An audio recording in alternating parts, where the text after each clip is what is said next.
Morning बच्चों, आज हम अवशोषण स्पेक्ट्रम के बारे में अध्ययन करेंगे। इसके पहले कालखंड में हमने आप लोगों को उत्सर्जन स्पेक्ट्रम के बारे में बताया था। उत्सर्जन स्पेक्ट्रम 3 प्रकार के होते हैं, उनके बारे में हम विस्तृत जानकारी हासिल कर चुके हैं। अब हम देखते हैं अवशोषण स्पेक्ट्रम।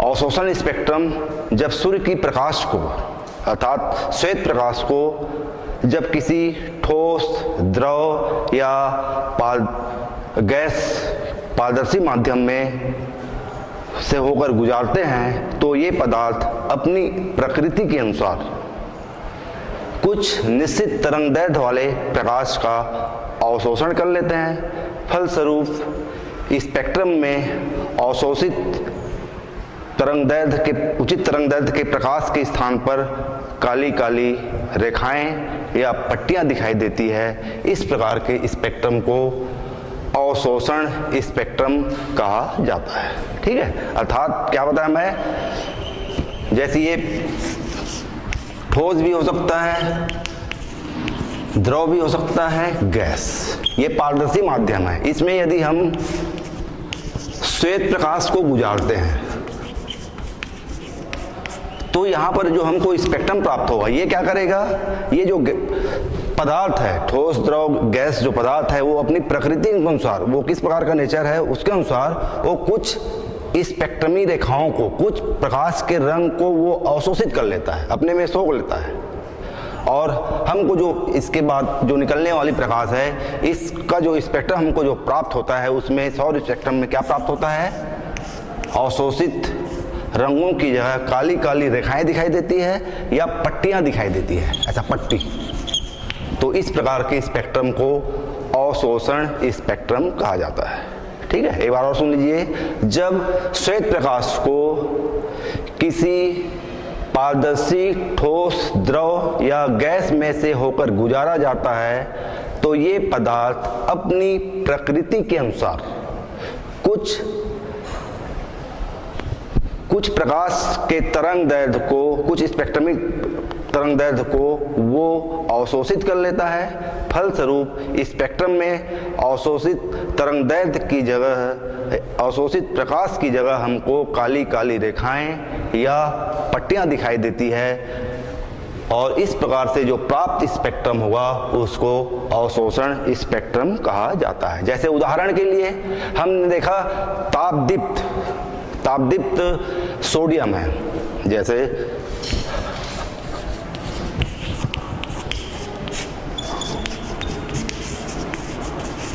इसका जब हमने स्पेक्ट्रम प्राप्त किया तो 2 पीली रेखाएं दिखाई देती है हमको, एक D1, D2। समझ में आ रहा है? तापदीप्त सोडियम वाष्प का जब हमने स्पेक्ट्रम प्राप्त किया तब हमको ये 2 पीली रेखाएं देती है, लेकिन इस सोडियम वाष्प को, ठंडे सोडियम वाष्प में जब श्वेत प्रकाश गुजारते हैं तो इन पीली रेखाओं के जगह हमको काली काली रेखाएं दिखाई देती है।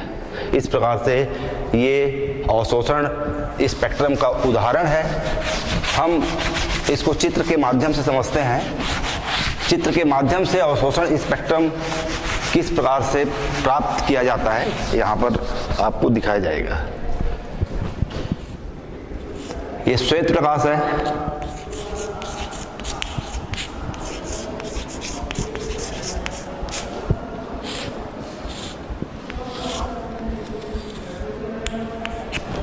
एक उत्तल लेंस है, इसके फोकस पर एक प्रकाश स्रोत होता है। इससे चलने वाली प्रकाश किरण क्या होती है, समानांतर होती है। इस प्रकाश किरण को हम ठंडे सोडियम वाष्प में, ये क्या चीज है,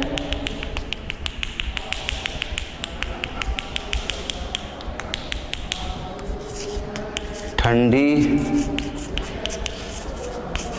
सोडियम वाष्प, इसमें से हम गुजारते हैं।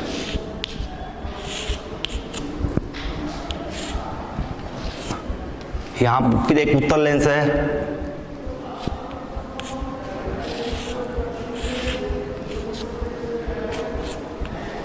एक स्लिट होता है, यहाँ पर एक छेद होता है। इससे गुजरने के बाद ये प्रकाश किरण इस स्लिट से होकर गुजरती हुई यहाँ पर पुनः एक और उत्तल लेंस का प्रयोग करते हैं और ये इस प्रकार से ये समानांतर हो जाएगी। समानांतर होने के पश्चात इसको हम प्रिज्म से गुजारते हैं।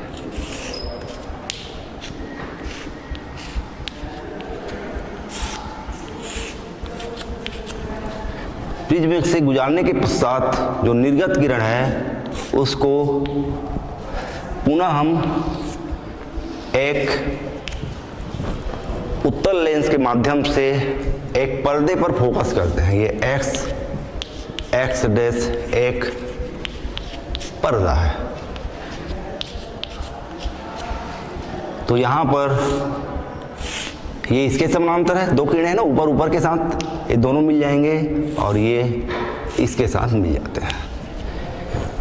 ठीक है, ये हम अवशोषण स्पेक्ट्रम प्राप्त करने की व्यवस्था को चित्र के द्वारा यहाँ पर दिखाया गया है। श्वेत प्रकाश L से होकर गुजरती है, समानांतर है, इसको ठंडी सोडियम वाष्प से होकर गुजारते हैं और अंततः हम इसको प्रिज्म से गुजारते हैं। स्पेक्ट्रम प्राप्त करने के लिए क्या करते हैं, प्रिज्म से गुजारते हैं ना। प्रिज्म का गुण होता है कि वो उसको प्रकाश को वो अपने वही रंगों में बांट देता है। ठीक है, तो यहाँ पर श्वेत प्रकाश को ठंडी सोडियम वाष्प पे गुजारते हैं तो ठंडी सोडियम वाष्प का यहाँ पर पर्दे पे D1 D2 दो पीली रेखाएं होती है, उसके जगह काली रेखाएं हमको प्राप्त होती है। तो ये अवशोषण स्पेक्ट्रम का एक उदाहरण है।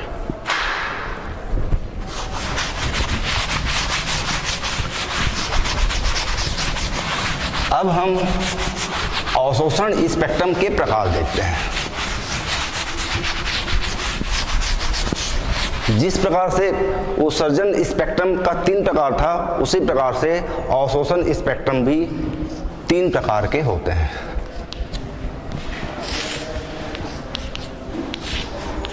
पहला है सतत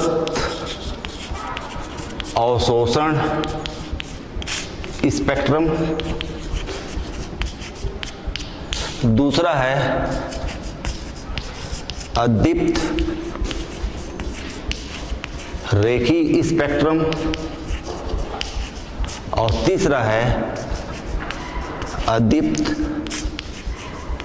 बैंड स्पेक्ट्रम।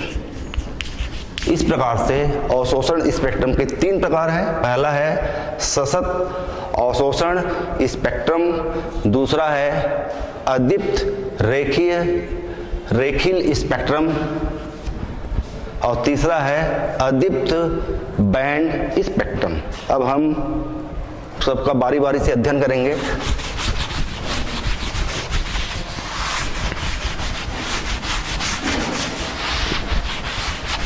सबसे पहले अपन देखते हैं सतत अवशोषण स्पेक्ट्रम। जब श्वेत प्रकाश को हम नीली कांच से गुजारते हैं, आपने देखा होगा, यदि हम काले रंग का चश्मा पहनेंगे तो काला दिखाई देता है ना। तो जब श्वेत प्रकाश को हम नीले रंग के कांच में से होकर गुजारते हैं, ठीक है, तो क्या होता है, वो नीले रंग की लाइट को तो अपने से गुजरने देता है, ठीक है, लेकिन बाकी रंगों का वह अवशोषण कर लेता है। समझ में आया क्या बताया? जैसे ये नीले रंग की कांच है वो, ये ठीक है। अब यदि इसमें से हम श्वेत प्रकाश को गुजारते हैं तो ये क्या करेगा, नीले रंग को ही जाने देगा, नीले, ठीक है, नीले रंग के प्रकाश को ही वो अपने में से होकर जाने देता है, लेकिन बाकी को क्या कर लेता है, वो अवशोषित कर लेता है। इसी प्रकार से जब श्वेत प्रकाश की किरण को किसी ठोस, द्रव या गैस, पारदर्शी है ना, में से होकर गुजारते हैं तो ये पदार्थ अपनी प्रकृति के अनुसार बहुत सारे रंगों का अवशोषण कर लेती है, ठीक है। और स्पेक्ट्रम में हमें क्या दिखाई देता है, वो अनुपस्थित, वो कलर अनुपस्थित दिखाई देता है। जैसे कोई ये पदार्थ है सपोज, ठीक है, पारदर्शी पदार्थ है, ठोस, द्रव, गैस, कुछ भी हो सकता है, इसमें से हम श्वेत प्रकाश को गुजारें। श्वेत प्रकाश 7 रंगों से मिलकर बना हुआ होता है, ठीक है। तो ये क्या करेगा, बहुत सारे रंगों का अवशोषण कर लेगा और हमको जो स्पेक्ट्रम प्राप्त होगा, यहाँ से लाइट जो निकलेगी, इसका हम जब स्पेक्ट्रम बनाएंगे तो जितने रंग का ये अवशोषण किया है, जैसे बैगनी और लाल का उन्होंने अवशोषण कर लिया, तो जो स्पेक्ट्रम में बैगनी और लाल रंग हमको दिखाई नहीं देगा, बाकी रंग दिखाई देंगे। समझ में आ रहा? क्या बताया कि जब श्वेत प्रकाश को किसी ठोस, द्रव या गैस जो कि पारदर्शी माध्यम है, इसमें से गुजारते हैं तो ये पदार्थ अपनी प्रकृति के अनुसार बहुत सारे रंगों का अवशोषण कर लेती है। फलस्वरूप ये जो अवशोषित रंग है, जब स्पेक्ट्रम मिलेगा तो ये अवशोषित रंग यहाँ पर स्पेक्ट्रम में दिखाई नहीं देता। तो इस प्रकार के स्पेक्ट्रम को कहा जाता है सतत अवशोषण स्पेक्ट्रम कहा जाता है।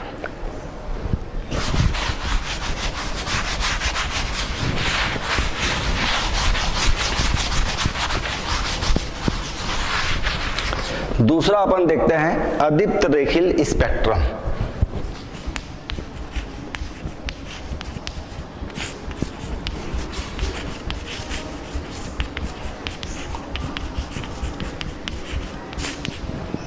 यहां पर भी वैसे ही है, जब श्वेत प्रकाश को किसी ठोस, द्रव या गैस पारदर्शी माध्यम में से होकर गुजारते हैं तो कुछ स्पेक्ट्रमी रेखाओं का अवशोषण कर लेते हैं। फलस्वरूप अवशोषित स्पेक्ट्रमी रेखाओं की जगह काली काली रेखाएं दिखाई देती है।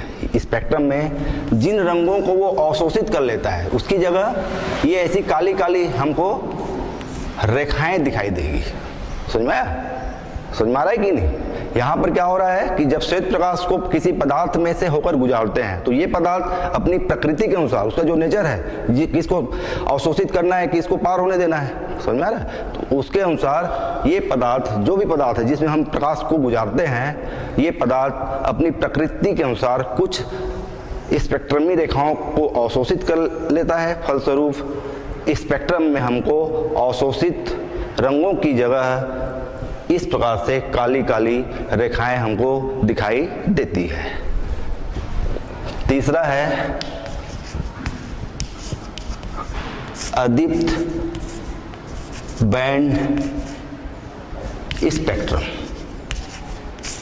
इसकी भी परिभाषा लगभग मिलता ही जुलता है, अर्थात जब श्वेत प्रकाश की किरण को किसी पारदर्शी ठोस, द्रव या गैस में से गुजारा जाता है तो कुछ स्पेक्ट्रमी रेखाओं को वो अवशोषित कर लेता है। फलस्वरूप हमको रंगों के बीच में काली काली चौड़ी पट्टियां दिखाई देती है। यहाँ पर क्या हो रहा है, इस रूप में ऐसी चौड़ी चौड़ी काली काली पट्टियां हमको दिखाई देती है। समझ में आ रहा है? क्या बताया? अदीप्त बैंड में बैंड दिखाई देता है, जिस कलर को अवशोषित कर लेता है पदार्थ, और जो हमको निर्गत किरणों का यदि हम स्पेक्ट्रम प्राप्त करें तो उस स्पेक्ट्रम में क्या मिलेगा हमको? रंगों की जगह, रंगों के बीच में चौड़ी चौड़ी काली काली पट्टियां दिखाई देती है। तो ये हो गया अवशोषण स्पेक्ट्रम के 3 प्रकार। पहला सतत अवशोषण स्पेक्ट्रम, दूसरा अदीप्त रेखीय स्पेक्ट्रम और तीसरा अदीप्त बैंड स्पेक्ट्रम। अब हम इसके पश्चात पढ़ेंगे किरचॉफ का वर्णात्मक अवशोषण का नियम।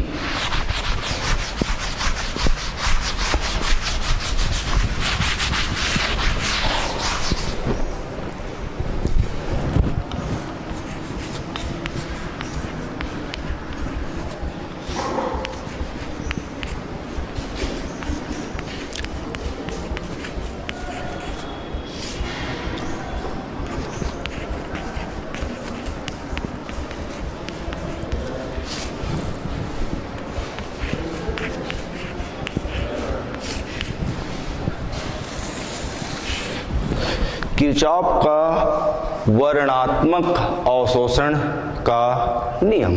इस नियम के अनुसार कोई पदार्थ उच्च ताप पर जिन स्पेक्ट्रमी रेखाओं का उत्सर्जन करता है, गर्म होने पर, है ना, हम इससे पहले अपन पढ़ चुके हैं, तापदीप्त किसको कहा जाता है? यदि वस्तु को हम गर्म करें या ऊर्जा दें तो उससे प्रकाश निकलना शुरू होता है। जैसे कोई वस्तु है, इसको यदि हम गर्म करें या ऊर्जा दें तो इससे लाइट बाहर होती है। जैसे बल्ब है, बल्ब को क्या करते हैं अपन, एनर्जी देते हैं कि नहीं, इसमें धारा प्रवाहित होती है, ऊर्जा मिलती है, तो ये गर्म होता है और ये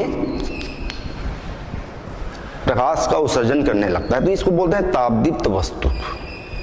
तापदीप्त वस्तु मीन्स जिससे ऊर्जा प्राप्त करने के पश्चात लाइट बाहर हो।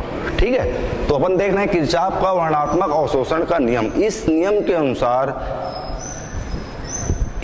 अनुसार जो पदार्थ उच्च ताप पर जिन स्पेक्ट्रमी रेखाओं का उत्सर्जन करता है, कम ताप पर उन्हीं स्पेक्ट्रमी रेखाओं का अवशोषण भी करता है। जिसको वो उत्सर्जित भी करता है उच्च ताप पर, कम ताप पर उसे अवशोषित भी कर लेता है। जैसे अभी उदाहरण मैंने बताया, सोडियम है,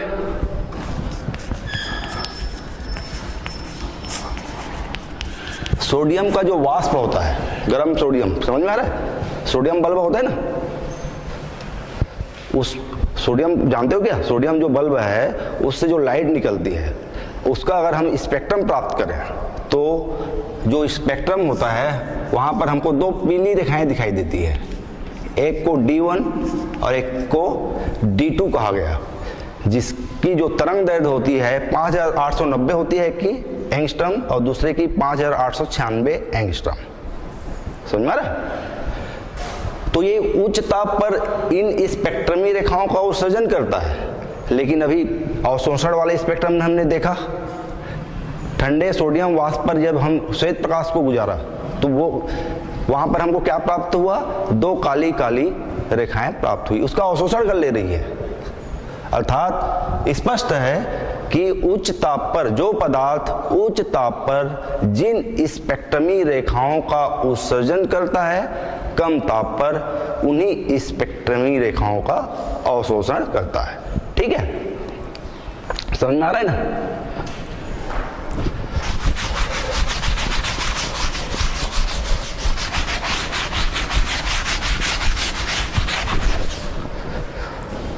किसी वस्तु के अवशोषण स्पेक्ट्रम का अध्ययन करके हम वस्तु की उपस्थिति का पता लगा सकते हैं।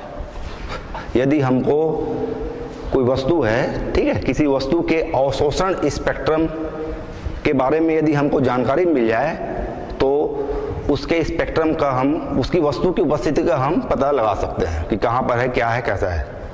अब हम देखते हैं सौर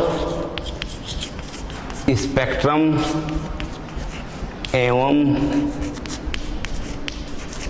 फ्राउनहोफर रेखाएं।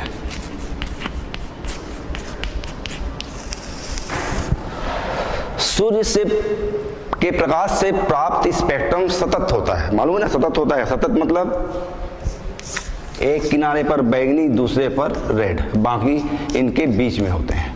हालांकि स्पष्ट सीमा रेखा नहीं होती, सतत होता है। लेकिन शक्तिशाली स्पेक्ट्रोस्कोप से देखने पर पता चलता है कि इन स्पेक्ट्रम में कई बीच बीच में काली काली रेखाएं होती है। ऐसा बीच बीच में रेखाएं पाई जाती है। समझ में आ रहा है? सूर्य के प्रकाश से प्राप्त स्पेक्ट्रम सतत होता है, सतत स्पेक्ट्रम होता है, लेकिन शक्तिशाली स्पेक्ट्रोस्कोप के द्वारा देखे जाने पर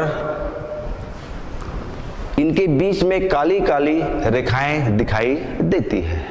इसका सर्वप्रथम अध्ययन 1802 में वालेस्टर ने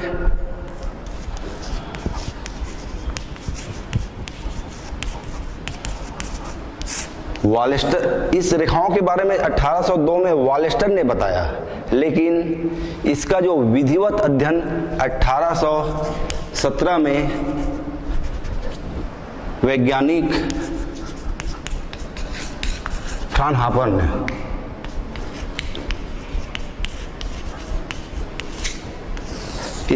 इस रेखाओं का विधिवत अध्ययन किया। इन रेखाओं को उसके नाम के आधार पर फ्राउनहोफर रेखा कहा गया। इस साइंटिस्ट के नाम पर सौर स्पेक्ट्रम में पाए जाने वाली काली रेखाओं को क्या कहा गया? फ्राउनहोफर रेखा कहा गया।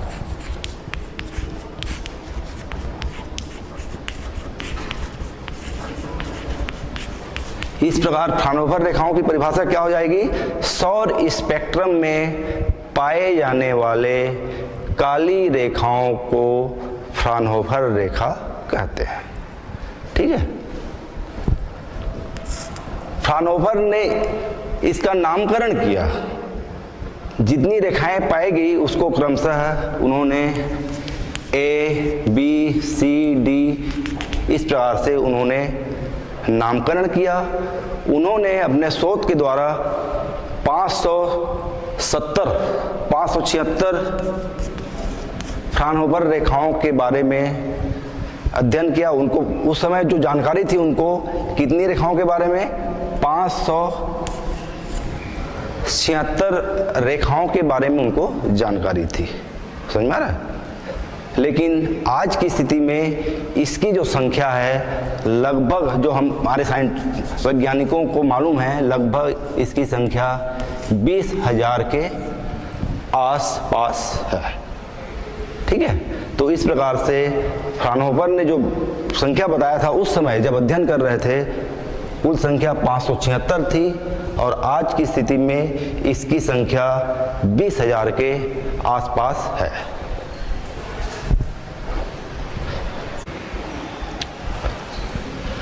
हम देखते हैं कि फ्राउनहोफर ने जो सौर स्पेक्ट्रम में काली काली रेखाएं जो प्राप्त किया, उसका नामकरण उन्होंने किस प्रकार से किया।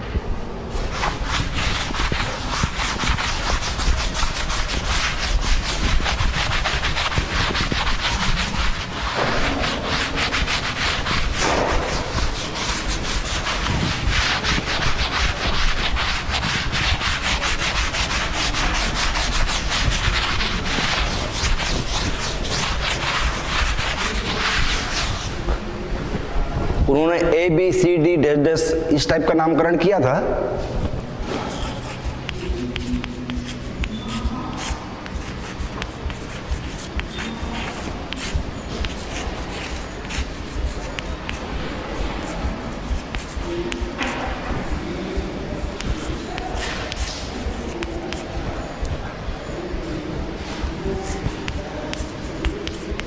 स्पेक्ट्रम में रंगों का क्रम जो है इस प्रकार से होता है,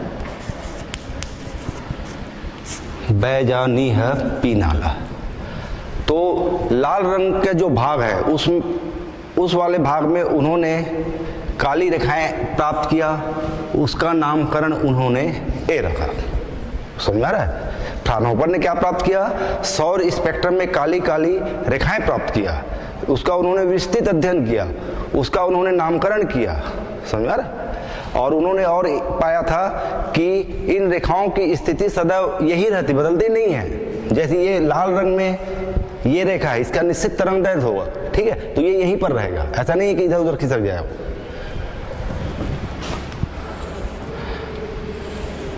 नारंगी में उन्होंने 2 रेखाएं प्राप्त किया, उसका नामकरण बी और सी दिया। उसी प्रकार से पीले रंग में उन्होंने एक काली रेखाएं प्राप्त किया, उसका नामकरण उन्होंने डी दिया। स्टार्टिंग में जो नाम दिया उन्होंने, ठीक है। हरा में इस प्रकार से 3 रेखाएं प्राप्त हुई, तो 2 रेखाओं का नाम उन्होंने ई दिया और इस रेखा का नाम उन्होंने एफ दिया। नीले में भी 3 जो फ्राउनहोफर रेखाएं प्राप्त किया उन्होंने, उसका नाम जी दिया। जामुनी कलर वाले भाग में उन्होंने जो फ्राउनहोफर रेखाएं प्राप्त किया, उसका नाम करण एच के रूप में किया। और बैंगनी वाले भाग में उन्होंने जो फ्राउनहोफर रेखाएं प्राप्त किया, उसका नामकरण उन्होंने के किया। इस प्रकार से फ्राउनहोफर रेखाओं का उन्होंने ए, बी, सी, डी इत्यादि के रूप में नामकरण किया, जो कि आपके सामने ब्लैक बोर्ड में है। अब हम ये देखेंगे कि फ्राउनहोफर रेखाओं की उत्पत्ति का क्या कारण है कि हमको सौर स्पेक्ट्रम में काली काली रेखाएं दिखाई देती है।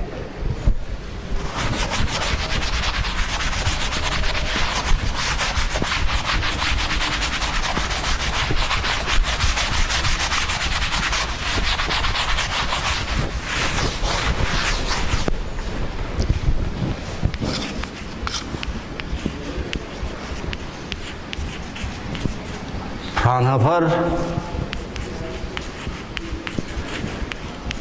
रेखाओं की उत्पत्ति का कारण।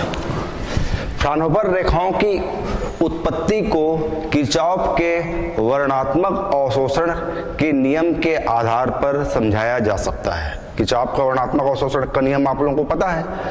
उच्च ताप पर जो पदार्थ जिन स्पेक्ट्रमी रेखाओं का उत्सर्जन करता है, कम ताप पर उन्हीं स्पेक्ट्रमी रेखाओं का अवशोषण करता है। तो ये नियम है। इस नियम के आधार पर जो सौर स्पेक्ट्रम में पाए जाने वाले काली काली रेखाएं, जिसे फ्राउनहोफर रेखा कहा जाता है, उसकी उत्पत्ति को समझाया गया है। तो अपन देखते हैं, सूर्य का जो केंद्रीय वाला भाग होता है, सेंटर वाला भाग, इसको कहते हैं नाभिक।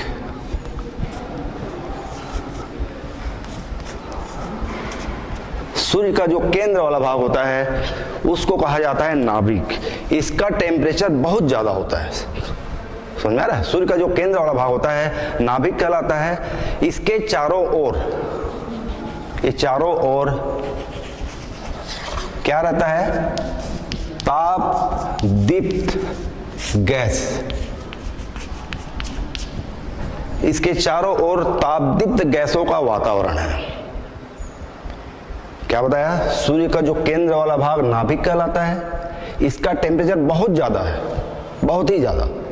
इसके चारों ओर का जो भाग होता है उसमें तापदीप्त गैसें होती है। इसको कहा जाता है प्रकाश मंडल। इस भाग को कहा जाता है प्रकाश मंडल। नाभिक के चारों ओर का जो भाग कहलाता है प्रकाश मंडल। प्रकाश मंडल का भी टेम्परेचर कई लाख सेल्सियस होता है। इसका भी टेम्परेचर जो होता है कई लाख सेल्सियस। कई लाख सेल्सियस है। इसका मतलब यहां पर जो धातुएं होती है वो वाष्प के रूप में है। कई प्रकार की धातुएं हैं, गैसें हैं जो कि उच्च ताप और उच्च दाब पर वाष्प के रूप में मौजूद है। इतने टेम्परेचर में कोई चीज लिक्विड रहेगा क्या? वाष्प बन जाएगा ना, क्योंकि वहां का टेम्परेचर बहुत ही ज्यादा है, कई लाख सेल्सियस है। और इसके चारों ओर प्रकाश मंडल का के चारों ओर का भाग, इसको कहते हैं वर्णमंडल। ये वाला भाग कहलाता है वर्णमंडल। इसका जो टेम्परेचर होता है यहाँ का लगभग 6000 केल्विन के आसपास का होता है। वर्णमंडल का जो टेम्परेचर होता है कितना होता है? लगभग 6000 केल्विन के आसपास। इसका मतलब प्रकाश मंडल की तुलना में इसका टेम्परेचर कम है, लेकिन यहाँ पर भी कई प्रकार के धातुएं जो है उच्च दाब पर, लेकिन इससे कम दाब पर है ना। यहाँ का टेम्परेचर ज्यादा है, यहाँ का कम है। ठीक है, तो यहाँ पर भी कई प्रकार की धातुएं गैसों तथा गैसों के रूप में, वाष्प के रूप में यहाँ पर विद्यमान है। ठीक है, समझ में आ गया ना? नाभिक सेंटर वाला भाग, चारों ओर का भाग प्रकाश मंडल, और उसके चारों ओर का भाग वर्णमंडल। प्रकाश मंडल में टेम्परेचर बहुत ज़्यादा है, वर्णमंडल का टेम्परेचर प्रकाश मंडल की तुलना में कम है। मतलब इससे कम दाब और ताप पर यहाँ पर कई प्रकार की धातुएं गैस तथा वाष्प के रूप में विद्यमान है। जब प्रकाश मंडल से उत्सर्जित, देखो लाइट जो हमको प्राप्त होता है ये प्रकाश मंडल से इस रूप में ऐसा आता है।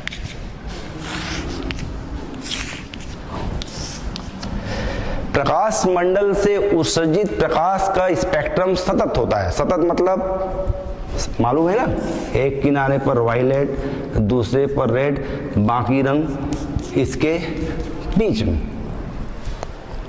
क्लियर हो रहा है? क्या बताया मैं? प्रकाश मंडल से उत्सर्जित प्रकाश का स्पेक्ट्रम सतत होता है, किंतु यह जब वर्णमंडल में पहुंचता है, यहां से लाइट निकली, वो कहां पर पहुंची? वर्णमंडल में। समझ में आ रहा है? तो ये वर्णमंडल में जो धातुएं वाष्प या गैस के रूप में विद्यमान हैं वो क्या करता है, कुछ स्पेक्ट्रमी रेखाओं का अवशोषण कर लेता है जिसे उच्च ताप पर स्वयं उत्सर्जित करता है। इसी को समझना है यहाँ पर मेन क्या बताया मैं कि प्रकाश मंडल से उत्सर्जित प्रकाश का स्पेक्ट्रम सतत होता है, कंटिन्यूस हमको मिलता है, ठीक है। लेकिन जब ये प्रकाश मंडल से उत्सर्जित प्रकाश वर्णमंडल से गुजरता है तो वर्णमंडल में क्या है, बहुत सारे धातुएं गैस या वाष्प के रूप में विद्यमान है। वो क्या करता है, कुछ स्पेक्ट्रमी रेखाओं को वो अवशोषित कर लेता है, अवशोषित कर लेता है। इसका मतलब इस सौर स्पेक्ट्रम में हमको काली काली रेखाएं दिखाई देने लगती है। समझ में आ रहा है क्यों अवशोषित करता है, क्योंकि यहाँ पर जो तत्व मौजूद है उच्च ताप पर उन्हीं स्पेक्ट्रमी रेखाओं का उत्सर्जन करती है।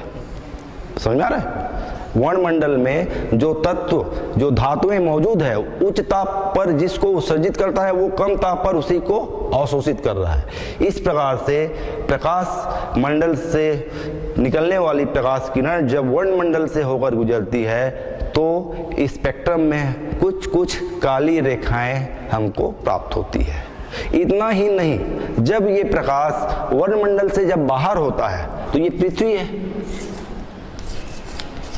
पृथ्वी के चारों ओर भी क्या है, वायुमंडल है, वायुमंडल है ना। इस वायुमंडल में भी बहुत सारे गैस, धातुएं इत्यादि के वाष्प विद्यमान हैं। तो ये भी कुछ प्रकाश किरणों को या कुछ स्पेक्ट्रमी रेखाओं का यहाँ पर भी अवशोषण हो जाता है जब पृथ्वी के वायुमंडल में प्रकाश किरण पहुँचती है। इस प्रकार से अब सौर स्पेक्ट्रम में काली रेखाओं की संख्या बढ़ जाती है। पहले की तुलना में अब क्या हो गई, इसकी रेखाओं की संख्या यहाँ पर बढ़ जाती है। तो यही कारण है फ्राउनहोफर रेखाओं की उत्पत्ति का, ठीक है। फ्राउनहोफर रेखाओं की उत्पत्ति का कारण यही है, किरचॉफ के वर्णात्मक अवशोषण के नियम के द्वारा इसकी पुष्टि की जा रही है। एक बार और सुन लीजिए, नाभिक का टेम्परेचर तो बहुत ज़्यादा होता है, प्रकाश मंडल का कई लाख सेल्सियस होता है, यहाँ पर कई प्रकार की गैसें इत्यादि वाष्प के रूप में मौजूद रहता है और वर्णमंडल का ताप लगभग 6000 केल्विन होता है। यहाँ पर भी गैसें वाष्प तथा गैस के रूप में विद्यमान है, क्या बोलते हैं, कई प्रकार के तत्व धातुएं गैस तथा वाष्प के रूप में विद्यमान है। प्रकाश मंडल से निकलने वाले प्रकाश का स्पेक्ट्रम सतत होता है, लेकिन जब ये वर्णमंडल से गुजरता है तो वर्णमंडल में जो धातुएं गैस के रूप में विद्यमान है उच्च ताप पर जिनको वो उत्सर्जित करता है, कम ताप पर उसी को अवशोषित कर लेता है। इस प्रकार से फ्राउनहोफर रेखाओं हमको दिखाई देती है, सौर स्पेक्ट्रम में काली काली रेखाएं दिखाई देती है। इतना ही नहीं, ये जब वर्णमंडल से जब लाइट बाहर होता है पृथ्वी के वायुमंडल में पहुंचता है तो वायुमंडल में भी कई प्रकार की गैस इत्यादि विद्यमान है। ये कुछ को फिर अवशोषित कर लेता है, कुछ स्पेक्ट्रमी रेखाओं को फिर अवशोषित कर लेता है। इस प्रकार से फ्राउनहोफर रेखाओं की या काली काली रेखाओं की संख्या बढ़ जाती है। तो यही है फ्राउनहोफर रेखाओं की उत्पत्ति का कारण। अब हम देखते हैं फ्राउनहोफर रेखाओं की उपयोगिता।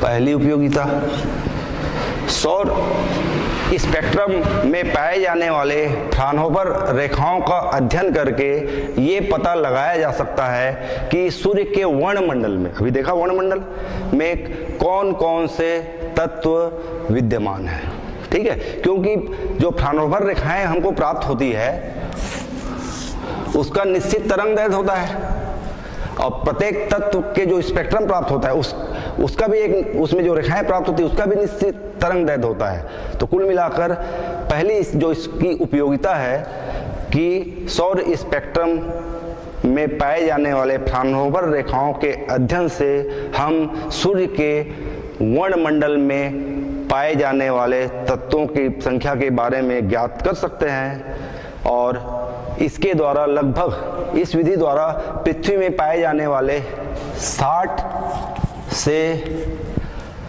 अधिक तत्वों के बारे में जानकारी प्राप्त की गई है। 60 से अधिक तत्वों का वायुमंडल में उपस्थिति का पता लगाया जा चुका है। दूसरा है, यदि हमको नई फ्राउनहोफर रेखाएं मिल गई, अध्ययन करते करते हमको यदि यहाँ पर एक आध नई फ्राउनहोफर रेखाएं मिल गई, तो उसके तरंगदैर्ध्य इत्यादि का अध्ययन करके हम एक कौन सा तत्व है इसके बारे में पता लगाया जा सकता है। और सर्वप्रथम हीलियम गैस, हीलियम, इसी फ्राउनहोफर रेखाओं के आधार पर हीलियम के बारे में पता चला, जिसको प्रयोगशाला में बनाया गया। और तीसरी इसकी उपयोगिता है, फ्राउनहोफर रेखाओं के द्वारा किरचॉफ के वर्णात्मक अवशोषण की नियम की पुष्टि हो जाती है। इस प्रकार से हमने यहाँ पर फ्राउनहोफर रेखाओं की 3 उपयोगिता देखी। ठीक है, जब पूर्ण सूर्य ग्रहण होता है, आपने देखा होगा पूर्ण सूर्य ग्रहण के समय सूर्य जो है चंद्रमा जो है सूर्य को पूरी तरह से ढक लेता है। उसके बाद भी जैसे ये सूर्य है, इसके ऊपर ओवरलैप हो जाता है, आ जाता है चंद्रमा। उसके बाद भी यहाँ से हमको कुछ लाइट दिखाई देती है। समझ में आ रहा है? इसका स्पेक्ट्रम, जो लाइट आ रही है, इसका स्पेक्ट्रम जब देखा गया तो हमें काली काली रेखाओं के बजाय चमकीली रेखाएं दिखाई देती है। एक्चुअल में ये चमकीली रेखाएं जो है वर्णमंडल में उपस्थित तत्वों के स्पेक्ट्रम का होता है। ठीक है, इस प्रकार से आज हमने अवशोषण स्पेक्ट्रम, किरचॉफ का वर्णात्मक अवशोषण का नियम, फ्राउनहोफर रेखाएं किसे कहते हैं, फ्राउनहोफर रेखाओं की उत्पत्ति तथा फ्राउनहोफर रेखाओं की उपयोगिता के बारे में अध्ययन किया। धन्यवाद।